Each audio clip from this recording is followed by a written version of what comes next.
네, 반갑습니다. 저는 한국금융개발원 강사 정문영입니다. 지난 시간에는 물류관리사 시험에 대한 전체적인 소개를 드렸었는데요. 오늘은 각 과목별로 기출에 대한 내용들을 분석해보는 시간을 갖도록 하겠습니다. 그 첫 번째 시간으로 오늘은 물류관리론 기출 분석을 하도록 하겠습니다. 자, 물류관리론은 전체 내용을 반드시 이해하셔야 되고요. 전체 시험 5과목에 전반적으로 걸쳐서 나오는 이론들이 있기 때문에 이 내용들을 기초적인 과목이라고 인지를 하시고 내가 물류관리사 공부를 시작할 때 가장 먼저 접하게 되는 과목이다라고 생각을 하시면 좋겠습니다. 실제로 공부를 하다 보면 영어 단어도 출제가 되고 또 다양한 시스템에 대한 내용들, 처음 듣는 내용들 당연히 많이 있을 겁니다. 하지만 물류관리론의 초점이 어떤 것인지 또한 어떤 문제들이 출제가 되고 이 문제들을 어떻게 풀어나가면 될지 이번 시간에 실제 기출문제를 통해서 한번 알아보도록 하겠습니다. 첫 번째 문제입니다. 물류활동의 기본 기능에 관한 설명으로 옳지 않은 것은 이라고 했습니다. 자, 물류라고 하는 것은 물건의 흐름, 우리가 물리적인 흐름을 물류라고 부릅니다. 근데 여기에는 기본 기능들이 있죠. 그래서 각각 보기에 보시면 포장, 보관, 유통 가공, 하역, 운송 등에 대한 내용이 문제가 출제되고 있습니다. 당연히 물류관리론에서 물류활동의 기본 기능에 대한 문제는 빼놓지 않고 매 회차 출제가 되고 있는 내용입니다. 자, 그럼 한번 보기를 1번부터 살펴보도록 하겠습니다. 1번에 포장은 생산의 종착점으로서 표준화, 모듈화의 대상이다. 자, 표준화라는 것은 모든 포장 단위를 같게 만드는 걸 얘기를 하고요. 모듈화 역시 표준화와 동일하게 포장을 일정한 형태로 갖추는 것을 이야기합니다. 자, 그래서 포장은 생산의 종착점이다라는 말이 나옵니다. 생산은 물건을 만들어내는 활동을 이야기하죠. 그래서 물건을 다 만들어내고 난 후에 포장을 하게 되죠. 그렇기 때문에 포장을 생산의 종착점이라고 표현을 합니다. 또한 같은 제품에 대해서는 같은 포장을 사용하는 것이 맞겠죠. 그렇기 때문에 표준화, 모듈화를 해야 하는 대상이다라고 설명을 하고 있습니다. 1번은 맞는 말이겠고요. 자, 2번에 보시면 보관은 생산과 소비, 공급과 수요의 시점 및 수량적 차이를 조정한다. 자, 보관입니다. 보관은 창고나 물류 거점지 같은 곳에 물건을 넣어두는 것을 이야기합니다. 자, 보관은 어떤 목적으로서 하는지 여러분들도 잘 알고 계시죠? 지금 사용을 할 것이 아니라 나중에 사용을 하기 위해서 혹은 적재적소에 배치를 하기 위해서 일시적으로 그 수량을 묶어두는 것이죠. 자, 이번에 다시 한번 보시면 보관은 생산과 소비, 자, 물건이 너무 많이 생산된다면 시장에서의 가격 하락이 예상이 되죠. 그리고 실제로 물건이 너무 적게 생산이 된다면 혹은 시장에 물건이 너무나 적게 공급이 된다면 그 가격이 안정적이지가 못하겠죠. 그래서 이 생산과 소비를 조정하는 역할. 자, 그리고 역시 동일한 의미로서 공급과 수요의 시점과 수량적 차이를 조정을 해주는 겁니다.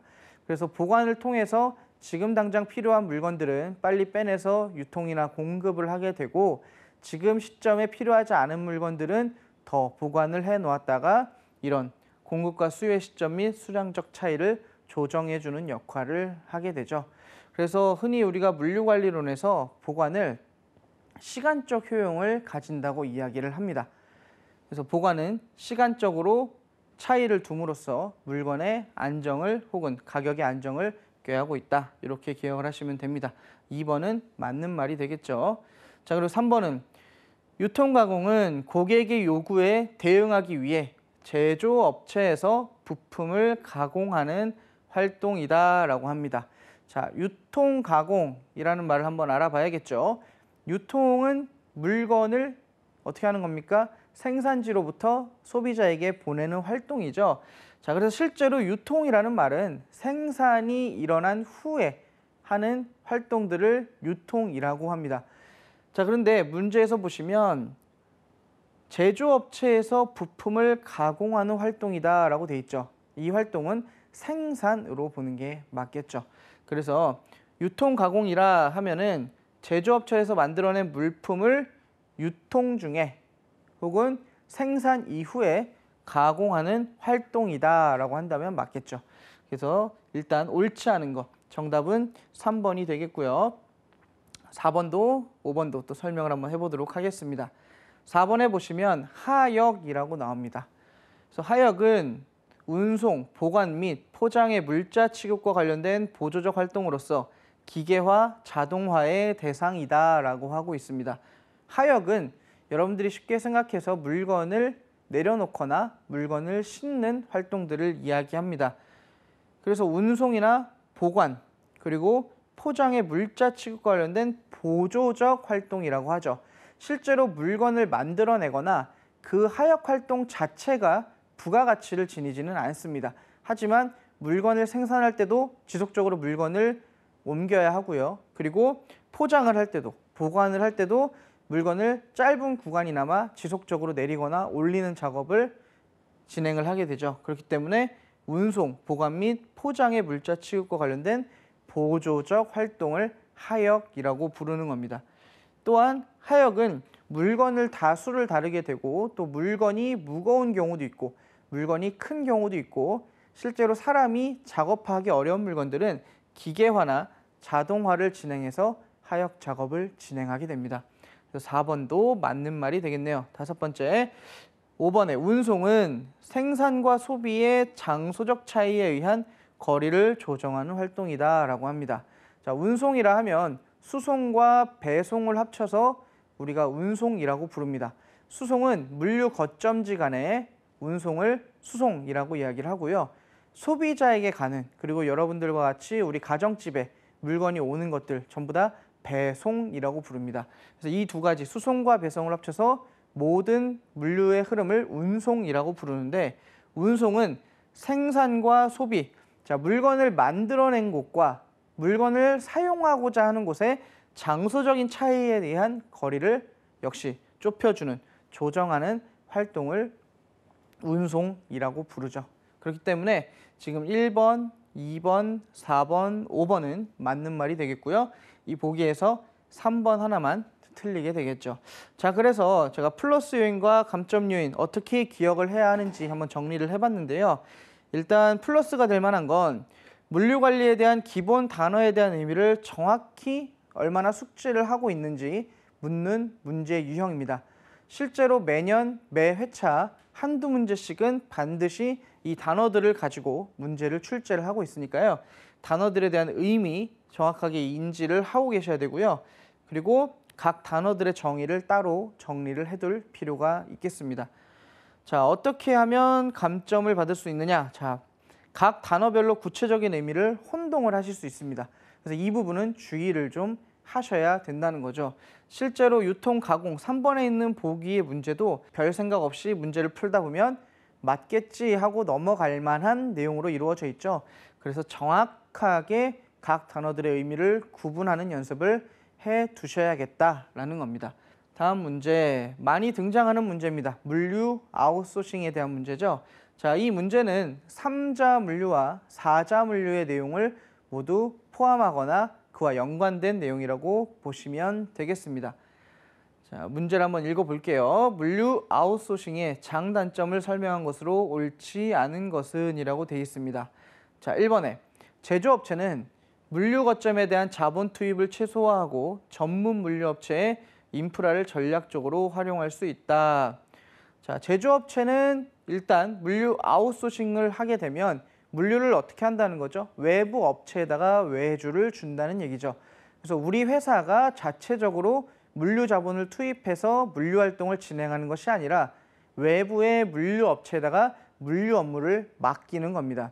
그렇기 때문에 자본 투입을 최소화할 수 있습니다. 우리가 트럭을 사거나 물류 창고를 짓거나 직원들을 뽑을 필요가 없게 되는 거죠. 그래서 전문 물류업체의 인프라, 전문 물류업체가 가지고 있는 기능과 직원들과 차량과 물류 거점지를 다 전략적으로 활용할 수 있습니다. 그것에 대한 대가로 비용, 그래서 제조업체는 물류 비용만 지불을 하면 되는 거죠. 그래서 효과적으로 사용할 수 있다. 1번은 장점에 대한 내용이죠. 자, 2번에 제조업체는 고객 불만에 대한 신속한 대처가 어렵다. 자, 물류 활동을 외주를 줬습니다. 그러면 우리 업체에게 물류 활동에 대한 피드백이 오는 것이 아니라 실제 물류 활동을 진행하는 제3자 업체에게 물류 활동 피드백이 오게 되겠죠. 그렇기 때문에 제조업체는 고객 불만에 대해서 실제적으로 신속한 대처가 어렵고 어떤 불만이 있는지에 대한 내용들을 빠르게 체득하기가 어렵다는 단점이 있습니다. 2번은 아웃소싱의 단점을 이야기한 거죠. 자, 3번은 제조업체는 물류 전문 지식의 사내 축적이 비교적 용이하다. 자, 물류 활동을 어떻게 한다고 했죠? 바로 외부에다가 외주를 주었습니다. 외부 기업에게 물류 활동 일체를 맡겼기 때문에 우리 기업은 현재 물류 활동에 대한 비용만 지불할 뿐이지 그 내용에 대한 것들은 알기가 어렵습니다. 그래서 우리 스스로 물류 전문 지식을 축적하기는 상당히 어렵겠죠. 그래서 3번 같은 경우는 장점도 단점도 아닌 그냥 틀린 내용으로서 되겠고요. 정답은 이 문제는 3번이 되겠죠. 자, 4번에도 보시면 제조업체는 기존 사내 물류 인력의 실업과 정보의 유출이 발생할 수 있다라고 합니다. 자, 제조업체는 기존 사내 물류 인력의 실업, 외주를 주게 되니까 우리 내부에 있는 물류 전문 인력은 이제 필요가 없게 되겠죠. 그래서 사내 물류 인력은 실업을 당하게 되고요. 또한 정보 유출이 될 수 있습니다. 우리가 하는 물류 활동에 대한 내용을 당연히 외주를 주는 제3자 물류 업체에게 알려주어야 하기 때문에 실제로 우리가 가진 정보의 유출이 될 수 있다라는 거죠. 그래서 이거는 물류 아웃소싱의 단점으로 볼 수 있습니다. 자, 그리고 5번째. 물류업체는 규모의 경제를 통한 효율의 증대를 꾀할 수 있다. 자, 무슨 얘기냐면 물류 아웃소싱을 한 업체는 당연히 물류 전문 업체로서 다양한 인프라와 인력, 장비 등을 보유하고 있겠죠.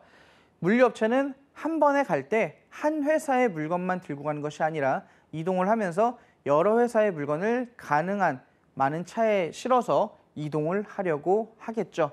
그렇기 때문에 물류업체 자체는 규모의 경제를 통한 효율의 증대를 꾀할 수 있게 됩니다. 그래서 물류 아웃소싱으로 인한 물류업체의 장점이 되겠죠. 그래서 이 문제에서의 정답은 3번이 되겠습니다.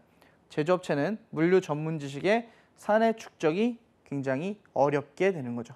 외주를 줬기 때문에. 자, 그럼 플러스 요인으로 물류 아웃소싱의 의미를 정확하게 파악하고 계셔야 합니다. 물류 아웃소싱은 우리 회사가 자체적으로 물류 활동을 하는 것이 아니라 물류 활동을 하고 있는 기존의 전문 업체를 통해서 외주를 주는 거고요. 이러한 물류를 3자 물류 혹은 4자 물류라고 부르고 있습니다. 자, 또한 물류 아웃소싱은 물류 관련 업무를 외부 물류 전문 업체에 맡기는 행위이기 때문에 우리 회사가 물류에 대한 내용들을 파악하기는 어렵다. 그리고 실제로 물류를 이용하는 고객들에 대한 피드백을 받기도 상당히 어렵다라는 단점들도 있다라는 겁니다. 하지만 자체적으로는 물류 인프라를 구축할 필요가 없기 때문에 그런 비용에 대한 절감 효과를 누릴 수 있는 것은 장점으로 볼 수 있겠죠. 자, 그렇다면 이런 문제를 풀 때 주의할 점이 어떤 것이냐? 자, 아웃소싱을 통한 장단점을 구분을 하자. 역시 똑같은 맥락입니다. 아웃소싱을 했을 때 우리 회사가 물류를 하지 않고 전문 인력이 한다는 거. 자, 그리고 아웃소싱을 진행하면 회사 내부에는 물류 관련 정보가 부족하게 된다.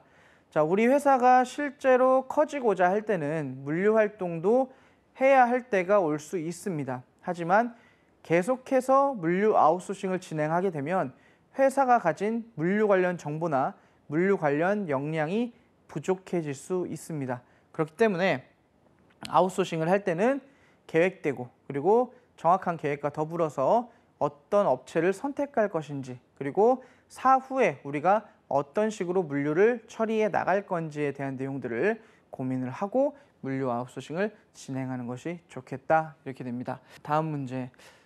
자, 이 문제는 녹색 물류와 관련된 문제입니다.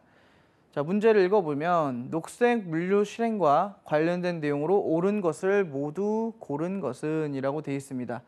녹색 물류는 환경을 보전하고 물류 활동을 하되 최소한으로 환경을 오염시키자라는 것을 모토로 하는 하나의 물류 전략이죠. 그래서 환경물류 혹은 녹색물류 이렇게 부르고 있습니다. 자, 그럼 어떤 활동을 해야 하는지 한번 보겠습니다. 기억의 포장의 개선. 포장이라는 거는 생산의 종착점으로서 물건이 생산되어 나올 때 표준화하고 모듈화해야 한다고 첫 번째 문제에서 한번 보셨었죠? 자, 포장을 개선한다는 거 최근에 많이 하고 있습니다. 기업들이 친환경 소재로 포장을 하고 재활용이 용이한 소재로 포장을 진행을 하고 있죠. 역시 포장의 개선 활동도 환경오염에 도움이 될 수 있습니다. 환경오염을 줄이기 위해서. 자, 니은의 수배송의 개선. 한 번 갈 거를 최대한 많은 물건을 실어서 가고 반복적으로 회차를 하지 않고 차를 이용하지 않고 또한 운송 수단을 친환경 수단으로 바꾸고 이런 활동들이 바로 수배송 활동의 개선이 되겠죠. 역시 녹색 물류를 실행하기 위한 전략의 하나로 볼 수 있습니다. 자, 디귿 하역의 개선. 역시 하역 작업을 할 때도 하역 장비들을 무분별하게 사용하기보다 최대 효율을 가지고 운용할 수 있는 장비들을 운용하고 또한 하역을 할 때도 최대한 장비들의 크기나 형태를 고려해서 실제로 효율적인 물류 활동을 한다면 녹색 물류와 연관이 되어서 환경오염을 줄이는 데 도움이 많이 될 수 있습니다. 자, 그리고 또한 보관의 개선. 보관 활동을 할 때도 똑같죠. 역시 장비를 표준화한다든가 한 번에 많은 양을 싣고 이동을 한다든가 이렇게 하면 녹색 물류의 실행에 도움이 될 거고요. 자, 물류 공동화를 운영합니다. 물류 공동화라는 것은 무엇이냐면 하나의 물류 창고를 여러 주체가 함께 운영을 하는 겁니다. 자, 우리 회사가 나가야 되는 물건만 들고 나가는 것이 아니라 내가 가는 지역으로 여러 회사의 물건을 공동으로 같이 들고 나가는 겁니다. 그러면 한 차에 가득 실어서 나갈 수 있게 되겠고요.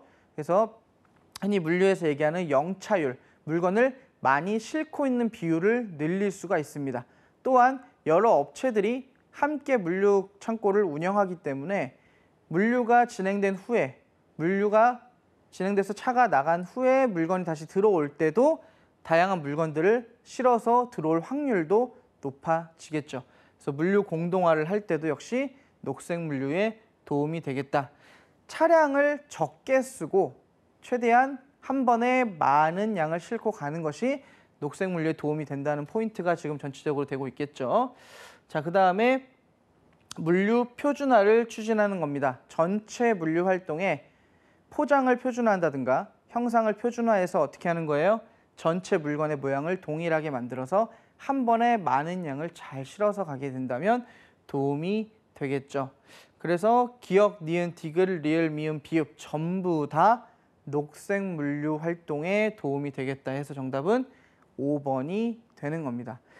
자, 실제로 녹색 물류와 관련된 문제들 지속적으로 출제가 되고 있습니다. 어렵지 않고요. 전체 문제들을 봤을 때 이게 환경오염을 줄이는 데 도움이 되겠다라는 것들은 전부 다 녹색 물류 실행과 연관이 있습니다. 자, 그래서 플러스 되는 요인들 문제를 풀 때 어떤 관점으로 봐야 하느냐. 자, 녹색 물류는 최근 물류업의 최대의 과업이다. 정부 정책도 그렇고 물류 활동을 하는 기업들도 전부 다 녹색 물류를 많이 표방을 하고 있죠. 이런 활동들의 일환으로서 녹색 물류가 최근 물류업의 최대 과업으로 떠오르고 있다.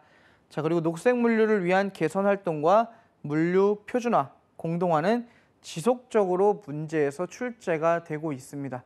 그렇기 때문에 이 내용들을 반드시 숙지를 하시고 계셔야 되겠고요. 자, 주의하실 건 무엇이냐? 녹색 물류는 환경을 고려한 물류 활동으로 물류 활동 전반에 걸쳐서 지켜져야 하는 물류 과업이라는 겁니다. 특정 분야에서만 지켜서 되는 것이 아니라 물류와 관련된 모든 활동들에서 방금 나왔던 포장, 수배송, 하역, 보관, 물류 공동화, 물류 표준화 등 전체 분야에 있어서 공통으로 함께 이루어져야 한다는 거 기억을 해주시고요. 또한 물류 활동에서 발생하는 모든 분야의 녹색 물류를 위한 활동이 전제가 된다는 것, 이것을 잊지 않으셔야겠습니다. 자, 다음으로 물류 관리론에서 역시 매년 출제가 되는 문제입니다. 채찍 효과에 대한 문제인데요. 채찍 효과를 감소시키기 위한 대응 방안으로 옳지 않은 것은 무엇인가?입니다. 채찍 효과라는 것은요. 여러분들이 채찍이라는 건 알고 계시죠? 내가 손목을 조금만 흔들어도 저 채찍 끝에는 굉장히 큰 힘이 전달이 되는 이런 것을 채찍 효과라 그러는데 작은 어떤 영향이 나중에 큰 비용을 초래한다는 개념으로 이해를 하고 계시면 되겠습니다. 자, 채찍 효과가 생기는 거는 유통의 전체 과정, 생산자로부터 시작해서 생산, 도매, 소매, 소비자로 오기까지 전체 과정에 있어서 유통의 정보가 일치하지가 않는다는 거죠. 쉽게 설명을 하면 생산자는 올해 여름에 아이스크림이 100개가 팔릴 거라고 예상을 했지만 실제로 반드시 소비자들이 아이스크림을 올해 100개를 사 먹는 건 아니죠. 수요 예측이 유사하게 소비자의 소비를 맞출 수는 있지만 그것이 항상 정확하게 떨어지는 것은 아닙니다. 그렇기 때문에 각 단계별 생산자, 도매업자, 소매업자, 소비자로 오는 과정에서 긴밀하게 정보가 공유되고 지속적인 수요 예측을 진행함으로써 이런 채찍 효과를 줄일 수 있다라는 겁니다. 자, 첫 번째 문제를 보시면 1번에 수요 정보를 집중화하고 공유한다. 자, 수요 정보를 집중화한다. 서로가 어떻게 팔리는지 도매업자가 소매업자한테, 소매업자가 소비자한테 반응을 보고 서로 연관된 정보들을 주는 거죠. 그리고 또 반대로 소비자는 물건을 구매함으로써 소매업자에게 정보를 제공하고요. 소매업자는 도매업자에게 물건을 주문함으로써 역시 이런 정보를 제공하게 되고요. 도매업자 역시 생산자에게 주문을 함으로써 이런 정보들을 전달을 하게 되죠. 그래서 수요 정보를 집중화하고 서로 공유를 하는 것이 좋겠다. 자, 두 번째, 제품 공급의 리드 타임을 단축시킨다. 자, 리드 타임이라고 하면 생산으로부터 소비자에게 전달되는 시간을 통상적으로 이야기를 합니다. 자, 제품의 공급의 리드 타임을 단축시킨다라는 건 뭐냐면 우리가 지금 진행하는 생산물의 수요 예측이 소비자에게 빨리 전달되고 그 활동을 빠르게 결과물을 파악할 수 있습니다. 그러면 빠르게 대응할 수 있고 이것에 따라서 생산업체는 다음 수요 예측을 진행을 할 수 있게 되겠죠. 그래서 제품 공급의 리드 타임을 단축시킨다면 채찍 효과도 감소시킬 수 있겠습니다.